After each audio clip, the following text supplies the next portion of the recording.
உன்னை நானே தெரிந்து கொண்டேனே மகனே மகளே, உன்னை நானே தெரிந்து கொண்டேனே. உன் பெயர் சொல்லி நான் அழைத்தேனே, உன் பெயர் சொல்லி நான் அழைத்தேனே.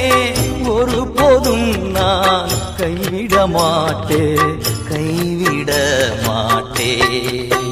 வழியும் சத்தியமும் ஜீவனும் நானே.